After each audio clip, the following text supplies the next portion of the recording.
Limited ఖాళీ స్థలాలు స్థిరాస్తి తనఖాపై సులభ వాయిదా పద్ధతిలో రుణ సౌకర్యం, బంగారు ఆభరణాల తనఖా మరియు బంగారు ఆభరణాల కొనుగోలుపై గ్రాముకు అత్యధికంగా రుణ మరియు ఓవర్ డ్రాఫ్ట్ సౌకర్యం, సులభ వాయిదాల్లో తిరిగి కట్టే సౌకర్యం. V cardiac multi speciality hospital, Kothapeta, Tenali. ఈ సంవత్సరం జూన్ 1వ తేదీన తెనాలిలో ఏం జరగబోతుందో తెలుసా?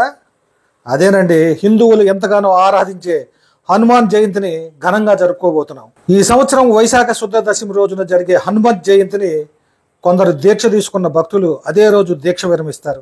హనుమాన్ జయంతి రోజున ప్రత్యేక పూజలు నిర్వహిస్తే భక్తుల కోరికలు తీరుతాయనేది నమ్మకం. స్వామివారి ముందు హనుమాన్ చాలీసా చదివి తమలపాకులపై శ్రీరామ్ అని వ్రాసి స్వామివారి ముందు ఉంచి అరటిపండు స్వామివారికి నివేదన సమర్పించాలి. ఆ సమయంలోనే హనుమాన్ దీక్ష తీసుకున్న భక్తులు శోభాయాత్ర నిర్వహిస్తారు. అందులో భాగంగానే తెనాలిలో శోభాయాత్ర జయంతి ఉత్సవ కమిటీ ఆధ్వర్యంలో పెద్ద ఎత్తున మోటార్ సైకిల్ ర్యాలీ శోభాయాత్ర నిర్వహించబోతున్నారు. ప్రతి సంవత్సరం ఏ విధంగా అయితే సుల్తానాబాద్ హనుమాన్ టెంపుల్ నుండి ఈ శోభాయాత్ర ప్రారంభం అవుతుందో అదేవిధంగా ఈ సంవత్సరం కూడా అక్కడి నుండే ప్రారంభం అవుతుందని శోభాయాత్ర కమిటీ సభ్యులు తెలియజేశారు. ఈ సందర్భంగా గోడపత్రికలను విడుదల చేశారు. ఈ శోభాయాత్ర 5 హనుమాన్ దేవాలయాల మీదుగా ఊరేగింపుగా బోసు రోడ్లోని చిట్టాంజనేయ స్వామి దేవస్థానం వద్దకు చేరుకొని ముగుస్తుందని నిర్వాహకులు వివరించారు.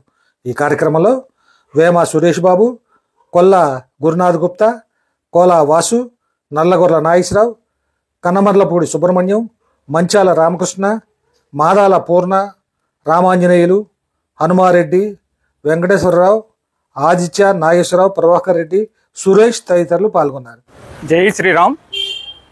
వచ్చే నెల 1వ తారీఖు హనుమాన్ జయంతి సందర్భంగా తెనాల్లో నిర్వహిస్తున్న శోభాయాత్ర బైక్ ర్యాలీ ఇది 3వ సంవత్సరం అండి. పంచ ఆంజనేయ స్వామి వారి గుళ్ళు కలుపుకుంటూ ఈ శోభాయాత్ర జరుగుతుంది. మొదటి సుల్తానాబాద్ ఆంజనేయ స్వామి గుడి దగ్గర నుంచి బయలుదేరి మన వంతెన మీద, మార్కెట్ వంతెన మీద ఉన్న ఆంజనేయ స్వామి వారి గుడి, తర్వాత రజిక చెరువు దగ్గర ఉన్న ఆంజనేయ స్వామి వారి గుడి, అట్లాగే రజిక చెరువు కార్నర్లో ఉన్న ఆంజనేయ స్వామి వారి గుడి, తరువాత వచ్చేప్పటికి చిట్టి ఆంజనేయ స్వామి వారి గుడి వరకు ఈ శోభాయాత్ర జరుగుతుంది. కావున గత సంవత్సరంలో భక్తులందరూ వచ్చి విజయవంతం చేసిన విధంగానే ఈసారి కుటుంబ సభ్యులతో కూడా కలిపి రావాల్సిందిగా కోరుచున్నాము. ఎక్కడ హనుమాన్ చాలీస్ పారాయణం జరుగుతున్నదో అక్కడ హనుమంతుడి వారు చిష్ట వేసుకొని కూర్చుంటారని ప్రజలందరి నమ్మకం. అలాగే ఈ బైక్ ర్యాలీలో హనుమాన్ చాలీస్ శోభాయాత్రలో ప్లస్ రాముడు నామంలో ఎక్కడ జరుగుతున్నా అక్కడ హనుమంతుల వారు ఆ యాత్రలో పాల్గొంటారని అందరి నమ్మకం. కనుక ప్రజలందరూ పాల్గొనవలసిందిగా కోరుతున్నాము. పేరు పేరున యూత్ కూడా బాగా రావాల్సిందిగా కోరుతున్నాము. సాయంత్రం సుల్తానాబాద్ నుంచి 4 గంటల నుంచి చిట్టాంజనేయ స్వామి గుడి వరకు శోభాయాత్ర జరుగును. జై శ్రీరామ్.